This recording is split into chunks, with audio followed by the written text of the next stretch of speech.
S'il y a une période qui fait rêver les enfants, c'est bien celle de Noël. Alors quoi donc de plus féerique que de rendre visite au Père Noël, chez lui, à Rovaniemi. Un voyage exceptionnel que l'association Louis Carlesimo offre depuis 6 ans à des enfants malades. Ils étaient près de 80 cette année en Laponie, l'occasion d'oublier pendant quelques jours leur maladie. Le reportage de Georges Grosboileau et Pauline Bensassi. Dans cet avion spécialement affrété, nous sommes actuellement à notre altitude de croisière qui est de 37 000 pieds. 78 enfants atteints de handicap ou victimes de maladies. Emeline a 11 ans. Elle vient de passer 3 mois à l'hôpital à cause d'une algodystrophie. Syndrome complexe qui lui cause d'intenses douleurs aux jambes. T'étais proche! Non, t'avais 94%. Ah, dégoûté. Grégoire, lui, souffre d'une tumeur au cerveau. Diagnostiqué quand il avait 3 ans et demi, aujourd'hui, il en a 5.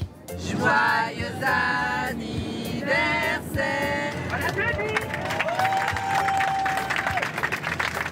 Cet anniversaire, une victoire sur la vie qui, ce matin-là, prend l'allure d'une aventure. Je vais en Laponie. Je vais lancer des boules de neige à papa. Et en plus, on va faire un bonhomme de neige. Ce voyage de rêve, c'est Honoré Carlesimo qui l'a imaginé. Avec son association, ce septuagénaire s'est donné une mission, rendre le sourire aux petits malades. C'est toujours quelque chose de très positif, ce genre de voyage.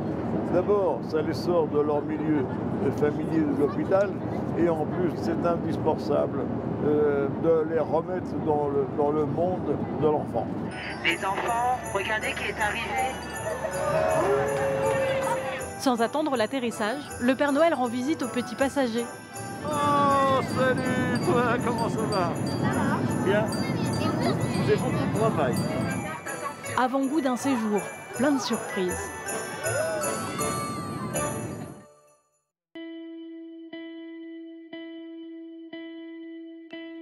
Bonjour, bienvenue en Laponie. Première étape, Rovaniemi. Cette petite ville posée sur le cercle polaire abrite notamment le bureau du Père Noël.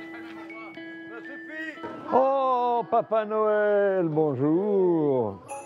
Les enfants viennent lui rendre une petite visite. Photo de groupe pour tous, selfie pour les plus chanceux, dont Emeline.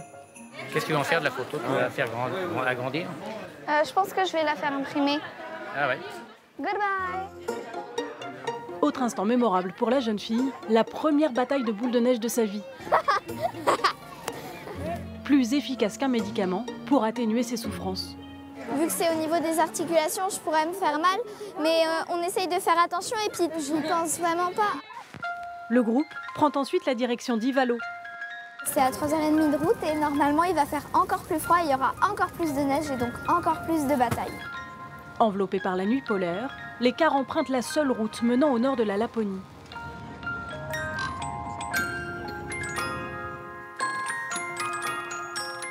Alors, c'est par où? 240, 267, par là. Il est 21h. Cela fait presque 19h qu'Emeline n'a pas dormi quand elle découvre enfin sa chambre. Oh! Ah! Merci beaucoup. C'est plus confortable que mon lit. La salle de bain. Waouh! C'est plus grande que dans notre chambre à l'hôpital, en fait. Enfin, la chambre est plus petite, mais beaucoup mieux agencée. Enfin, à l'hôpital, c'était nul. C'était un hôpital. Posé après des heures de voyage.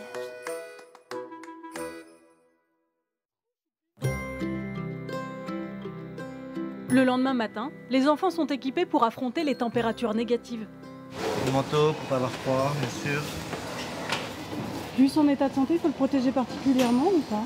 Oui, puisqu'il a la tête un petit peu plus dégarnie et comme la chaleur part par la tête, il faut vraiment que la tête soit bien protégée. En moins de 24 heures, le petit garçon est devenu la mascotte du voyage. C'est qui a laissé son traîneau ici? Il est attachant, il est un exemple, je pense, pour beaucoup d'entre nous. C'est-à-dire? Avec le combat qu'il mène, on vit vraiment les moments présents avec ses enfants.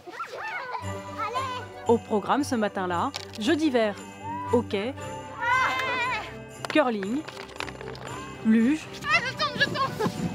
Pour pouvoir venir en Laponie, les médecins de Grégoire ont accepté de décaler sa séance hebdomadaire de chimiothérapie. estimant que ce séjour apporterait un vrai bénéfice à l'enfant. Ça lui fait une belle pause, parce que ça fait en fait 18 mois qu'il est en traitement, Grégoire.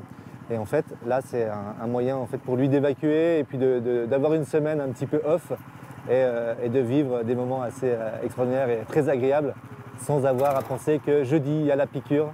Et là, il sait que jeudi, il n'ira pas, qu'il sera ici encore en Laponie. Cette parenthèse glacée est aussi une bouffée d'oxygène pour Pierre lui-même. Karting sur neige pour les grands, promenade en traîneau pour les enfants. Là encore, l'esprit de Noël n'est jamais bien loin. Regardez le Père Noël! À condition d'être un peu attentif. T'as vu le Père Noël aussi? Non. C'était trop bien, c'est étonnant la force du cheval. Après, il est musclé et obèse. Mais franchement, c'était super bien.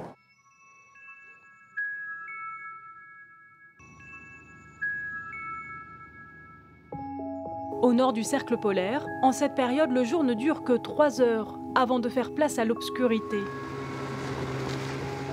Ici, le temps semble donc s'écouler plus vite qu'ailleurs. La dernière soirée arrive. Je vois des arbres, des très jolis arbres. Dehors, il fait moins 12 degrés. Pour se réchauffer, direction le kota, ce tipi traditionnel utilisé par les Samis, peuple autochtone de Laponie. Autour du feu, on partage saucisses grillées. C'est bon manger. Et bonheur d'enfant. Et quoi d'autre comme souvenir? Quand on était au-dessus des nuages. Et puis après? Et qu'on était dans le bus. Dans le bus? Des souvenirs où la maladie, pour une fois, ne s'invitera pas.